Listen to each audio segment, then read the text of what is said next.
Ahoj, já jsem Lily, tady za mnou je Kontík, který bych vám chtěla představit, a to z toho důvodu, že spoustu lidí ho zatím nezná a nejdůležitější důvod je ten, že slavíme první rok. Vzhledem k tomu, že tady na Libuši nebyla v docházkové vzdálenosti žádná dobrá káva, tak jsme chodili na procházky s dětma a vždycky jsme jakoby snili. Jo, že něco takového by se někam hodilo, něco bychom mohli vytvořit. Jsme procházeli zrovna tady tohle místo a řekli jsme si, že prostě to je ono. Pak jsem to předala manželovi a poprosila jsem ho, aby vlastně mi něco našel. S kontejnerem to nebylo úplně jednoduchý, museli jsme ho vydávat v zahraničí v Polsku. Cesta byla dlouhá, strastiplná. Jak si to vzal na starosti, tak to objednal, za nějakou dobu se to vyrobilo. Samozřejmě jeřáb jsme si museli zajistit sami, to usazení v podstatě proběhlo líp, než jsem si myslel. To byla úplně euforie, jak blázen. Ráda sem chodím pozdravit holky, protože chválím ten plán, který vymysleli, aby tady byla takováhle občerstvovna blízko školy. To je moc fajn. Je tady dobrá parta lidí a mají tady skvělé věci. Příjemný personál a vynikající pivo. My sem chodíme na dobré čupíto, s holkama na posazení a přivenčení psů.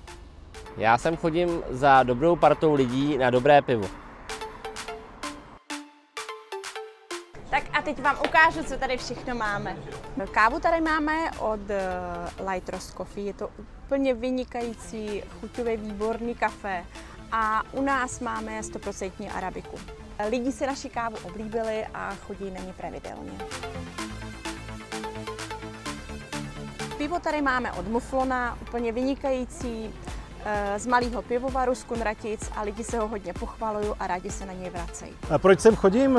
Tak já sem chodím hlavně za paní domácí, která to tady vymyslela všechno. Chodím sem proto, protože jsou tady kamarádi. Je tady zábava, je tady dobrý pití. Máme tady úplně výbornou řemeslnou kvalitní zmrzlinu z Kladna. Ta firma se jmenuje Ňam Ňam.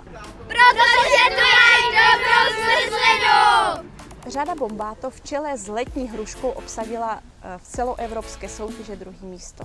Mně nejvíc chutná tady zmrzlina, myslím si, že ji tady mají dobrou. Dávají tady různý druhy a nejvíc mi chutná čokoládová. Pochutnat si u nás můžete i na párku v Rohlíku. Párky máme opravdu kvalitní. Pak jsme se po nějaké době rozhodli zpestřit náš nápojový lístek a začali jsme dělat míchané drinky. Jsme rádi, že za náma lidi chodí, že se tady potkávají rádi a že Kontík spojuje lidi, tak jak vlastně byla původní myšlenka. Takže hezký, všechno funguje. Mimo běžný provoz tady pořádáme různý zábavný tematické akce.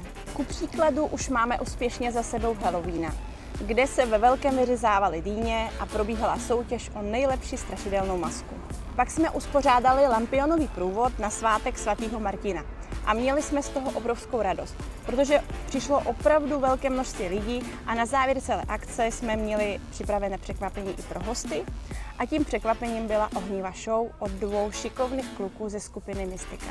Dále jsme měli krásné rozsvícení vánočního stromečku, kde nechybělo řemeslné vánoční cukroví a výborný svařák.